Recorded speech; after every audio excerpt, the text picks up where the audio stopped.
Jama'a daga yau zan gaya muku kowa ya dakata ya daina tura kudinsa cikin account din Z Diamond. Daga yau ku dakata ku daina tura kudaden ku cikin account din Z Diamond. Ga abin da yasa na faɗi haka.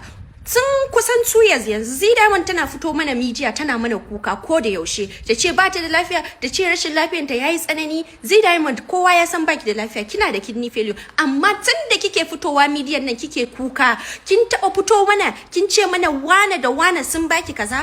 Zan kunna muku bidiyon a gaban wannan maganar na tawa. Turkash wannan dambarwar ne ke faruwa inda wannan matashiya abin ya ɓata mata rai ta fito social media tana bayyana ra'ayinta sannan da ƙudurorinta a game da taimakawa Z Diamond da ake yi, inda Z Diamond ba ta da lafiya kwarai da gaske an riga da an sani, amma kuma ana ba ta kuɗi ba tare da tana fitowa social media ɗin tana zayyana irin abubuwan da ake mata na alkhairi ba, inda take nuna cewa kamar ma ba a taimaka mata. Shi haka take nunawa. To amma menene ra'ayinku a game da wannan batutuwan matashiyar? Kuna gani ta faɗi gaskiya ko kuma yaya?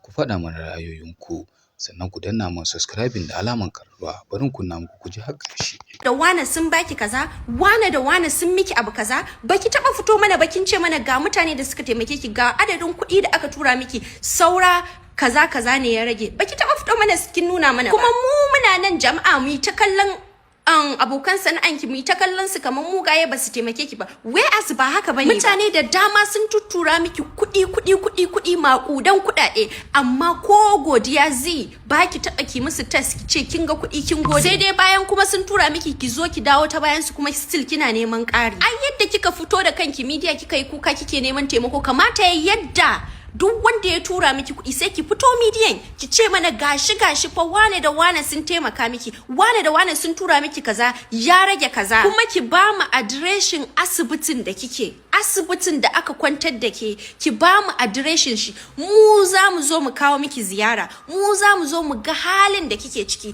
ki nuna mana results ɗin tesa-tesai da kike yi, ki nuna mana balance ɗin da ya rage a kuɗin aiki da kike cewa ana so a miki. In kuma baki yi haka ba, to ki daina fitowa media kina mana kukan munafunci, ki daina. Kowa yana da abin da yake gabansa, kowa yana da damuwansa fa, kowa yana ji da wani abu one or another thing a cikin rayuwar nan. Kar ki zo ki sa mu mai da ke ki zama blessing CEO na arewacin Najeriya. Kar ki sa hakan ya faru. Daga jiya zuwa yau da na yi posting video regarding Z Diamond, guys, you need to come and see my DM. You need to come and see evidence kala-kala da mutane suke tura mu. Sai ki ɗauki kuɗaɗe da mutane suka tura miki ana tausayin ki, sai ki ɗauka ki je kina renting luxury apartments, kin je kin yi renting luxury apartments, kin je kin yi birthday, kin kwashi kuɗaɗe da mutane suke tura miki, kin je kina yin abubuwa da dama da su, sai ki zo kuma ki shirya daga baya ki zo ki mana video kina kuka cewa wai tsananin rashin lafiyan ki kaza. To ki ƙara mana haka. Enough is enough gaskiya. Assalamu alaikum, ina muku fatan alkhairi. Z Diamond wurin ki na zo ne dan baki shawara. Wallahi Z Diamond, kowa bai san halin da kike ciki ba, ke kadai kin fi kowa sanin wani hali kike ciki. Ina so ki sani, idan yan Kannywood ba su taimake ki ba, bai kamata ki ji haushi don ba su taimake ki ba. Saboda menene? Ita kyauta da kike kallanta niyya ce, babu dole. Niyya ce. In kuma ba su baki ba, karki blaming ɗinsu, saboda ba kowa bane ya iya kyauta. Ina so ki gane Z, wasu ma suna ganin ciwon da kike wallahi tallahi ba gaskiya bane, because su ganki a wannan live, su ganki a wannan live din, na yadda ni ba san iya convincing kowa da kowa ba. Ni nawa ina tunanin kin zo ki having fun ɗinki ne, kila in kin shiga live kina dan samun relief. To ina so ki sani, duk abin da kika samu a media na taimako tun last year, ina so ki gane cewa ya kamata ki daura, domin jama'a su san kin samu alkhairi, abin da kike nema kin samu, abin da ya rage kuma kaɗan ne. Ba kya dora abin da ya rage miki abin da kike so ki samu, kuma abin da ya fi dacewa da ke shine ki rinka faɗin wane ya ban kaza, wane ya bani kaza, yanzu saura kaza. idan kina ɗora abin da ya rage miki ki samu a treatment, wallahi a medium ma wani zai iya sacrifice ya biya miki.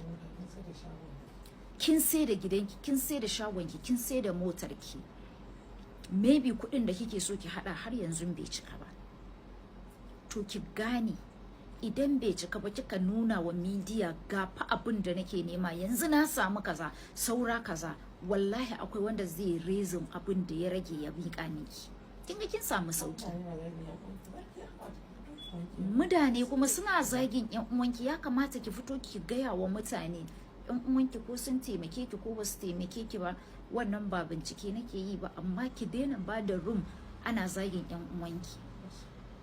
Akwai wacce ta fito ta yi magana akan a taimaka miki, wallahi ta fito tana maganan cewa Da fatan dai kun ji duk batutuwa da kuma zantuka daga bakin matasan guda biyu, su ma 'yan jaruman Kannywood ne da suka fito suka yi bayani na gaskiya, sannan kuma a cikin maganganunsu kuna ganin gaskiya ne ko kuma hassada ce ko kuma wani abu ne, manufa ne daban. Ku faɗa mana ra'ayoyinku, sannan ku danna mana subscribing da alamar ƙararrawa a wannan tashoshi namu mai albarka da za mu ci gaba da kawo muku labarurruka daban-daban na gida Najeriya da ma na sassan duniya baki ɗaya.